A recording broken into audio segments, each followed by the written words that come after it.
merupakan serangkaian kegiatan yang dilakukan pendidik untuk mendapatkan data pertumbuhan dan perkembangan kemampuan anak dalam mencapai kompetensi inti dan kompetensi dasar dalam semua aspek perkembangan yang diperoleh melalui proses pengamatan, pencatatan, dan pendokumentasian data. Ya, itu adalah pengertian penilaian ya Bu. Jadi kapan kita itu melakukan penilaian? Penilaian dari awal anak datang, ya. Jadi tidak hanya dalam proses belajar mengajar saja. Jadi dari awal anak itu datang, kita sambut sampai masuk kelas, sampai dia mulai melakukan pembelajaran, sampai dia mulai istirahat, berbicara sama teman, sama bu guru, sama gimana dia melaksanakan pembelajarannya gitu. Itu semua merupakan pengamatan kita, yang aspek yang kita nilai gitu ya.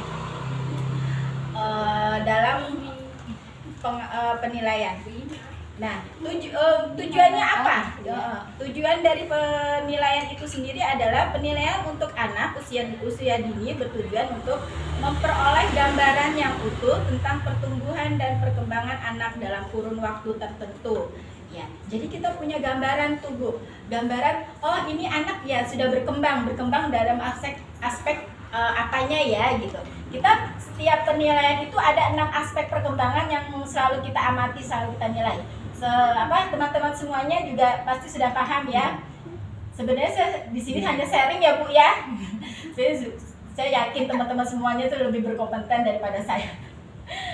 Jadi ada 6 aspek perkembangan yang kita amati, yang kita nilai. Di antaranya ada aspek nilai agama dan moral, aspek bahasa, aspek kognitif, ada aspek motorik ada motorik kasar, motorik halus, dan ada sosial, emosional, serta seni. Ya, itu 6 aspek perkembangan yang jadi pengamatan kita atau penilaian kita setiap hari saat pembelajaran. Dari mulai awal anak datang kita sambut sampai anak pulang, ya Bu. Jadi setiap gerakan, setiap bicara anak, ekspresi wajah anak itu semua menjadi pengamatan kita dalam penilaian. Itu merupakan tujuan dari penilaian. Sedangkan untuk manfaat penilaian bagi anak adalah memelihara pertumbuhan anak lebih sehat dan terjaga. Perkembangan anak menjadi lebih optimal, anak mendapatkan dukungan sesuai dengan kebutuhan pertumbuhan dengan perkembangannya. Jadi dengan penilaian itu kita tahu, oh ini anak sudah berkembang belum ya, oh ini anak yang belum berkembang. Jadi kita bisa memberikan stimulasi yang cocok, maksudnya yang benar-benar dibutuhkan anak tersebut. Oh ini anak butuhnya di sini nih, jadi stimulasi apa yang perlu kita berikan kepada anak tersebut gitu. Dengan penilaian itulah manfaat bagi anak bisa kita optimalkan dalam stimulasinya. Manfaat bagi pendidik: 1. Mengetahui pertumbuhan anak, mengetahui perkembangan nilai agama, moral, fisik, motorik, kognitif, bahasa, sosial, emosional, dan seni. Yang ketiga, mendapatkan informasi awal tentang hambatan atau gangguan tumbuh kembang anak. Ya, jadi dengan penilaian kita tahu, oh ini anak yang terlambat berkembang dibanding temannya, oh ini anak yang belum berkembang gitu. Jadi stimulasi apa yang kita berikan akan sesuai dengan kondisi anak tersebut. Untuk mengetahui kesesuaian stimulasi dalam layanan kebutuhan pertumbuhan dan perkembangan anak. Sedangkan untuk manfaat bagi orang tua, penilaian itu memperoleh informasi tentang pertumbuhan, perkembangan, dan minat anak di satuan PAUD. Jadi sebagai laporan kita kepada orang tua, ya Bu. Jadi kita nggak ngarang. Biasanya suka begitu.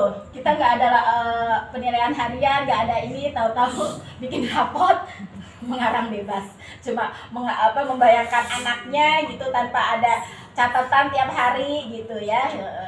Jadi inilah gunanya penilaian, manfaat penilaian bagi orang tua. Jadi kita menilai buat laporan dengan orang tua itu ada data otentiknya. Jadi bukan hanya mengarang, bukan hanya mengira-ngira anak tuh sudah bisa ini gitu kan. Tapi dengan penilaian setiap hari, dengan pencatatan tiap hari, kita punya data otentik yang kita sampaikan kepada orang tua murid.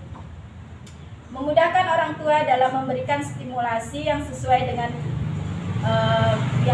stimulasi yang di sekolah dan berkelanjutan di rumah. Jadi kita juga bisa menyampaikan ya Mah ya, karena anak ini belum berkembang di aspek ini gitu. Nanti mohon di rumah Mama dilanjutkan kembali seperti yang kita simulasi di sekolah gitu. Jadi antara di rumah dan di sekolah itu berkesinambungan, ya Mah. Jadi anak gak bingung, kok di sekolah Bu Guru begini ya, kok di rumah beda, Mama begini gitu. Jadi antara orang tua dan guru itu ada komunikasi, jadi anak itu tidak bingung, jadi lebih pencapaian perkembangannya itu akan lebih cepat daripada kita sekolah sendiri, orang tua di rumah sendiri gitu, jadi tidak ada kesinambungannya. Itu manfaat bagi orang tua ya Bu.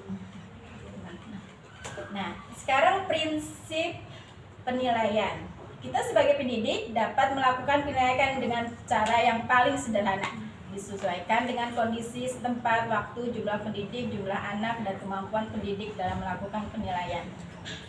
Dalam penilaian mempunyai prinsip-prinsip penilaian, yaitu diantaranya otentik. Otentik adalah penilaian terhadap anak dilakukan dalam keseharian anak secara alami. Ya, secara alami, sistematis, penilaian anak dilakukan secara teratur, jadi berkesinambungan. Jadi kita sudah mempunyai program. Oh ini saya mau menilai anak ini, ya. Objektif, penilaian didasarkan pada prosedur kriteria yang jelas. Itu aja.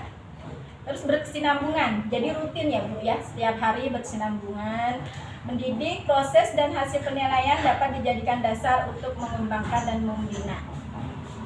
membina anak agar dapat tumbuh dan berkembang. Kemudian menyeluruh dan bermakna.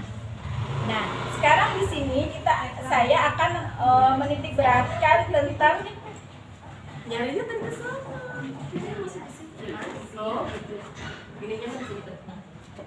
Ya, dalam penilaian yang perlu kita lakukan adalah apa sih? Dalam penilaian yang perlu kita lakukan persiapan, ya. Persiapan siapa yang akan diamati? Tentunya anak didik kan? Nggak mungkin orang lain. Jadi anak didik kita yang perlu diamati. Terus siapa yang akan mengamati? Pasti Bu Guru, pendidik yang akan mengamati. Apa yang akan diamati? Jadi apa yang akan diamati itu? Dari aspek mananya nih? Oh, nilai agamanya gitu misalnya. Oh nih aspek motoriknya gitu kan. Jadi persiapan dalam penilaian. Yang kedua, kapan melakukan pengamatan? Pengamatan yang dilakukan adalah saat tadi anak datang sampai pulang. Jadi tidak boleh Bu Gurunya tuh lengah ya. Jadi dari awal masuk anak datang sampai pulang itu merupakan semua itu aspek penilaian ya Bu. Jadi tidak lewat dari pengamatan kita. Dan selanjutnya yaitu bagaimana cara melakukan pengamatan. Pengamatan dilakukan dengan cara melihat, memperhatikan, dan mengamati serta mendengar. Apa yang diperoleh dari proses pengamatan pendidik bisa mendapatkan data informasi tentang hal-hal yang dilakukan anak yang merupakan capaian pertumbuhan dan perkembangan anak pada setiap aspek. Ulang yang tadi mana sih? Oke, dalam teknik Fine. saya akan sharing tentang teknik pencatatan penilaian ya teman-teman. Teknik pencatatan. Ya, silakan. Saya Bu Susi ya, dan Winda karena hari ini saya ada rapat di Taskia di Ketua nggak ada kan? Ketua. Nah, jadi saya mau izin duluan. Ya, nanti Mas sharing sampai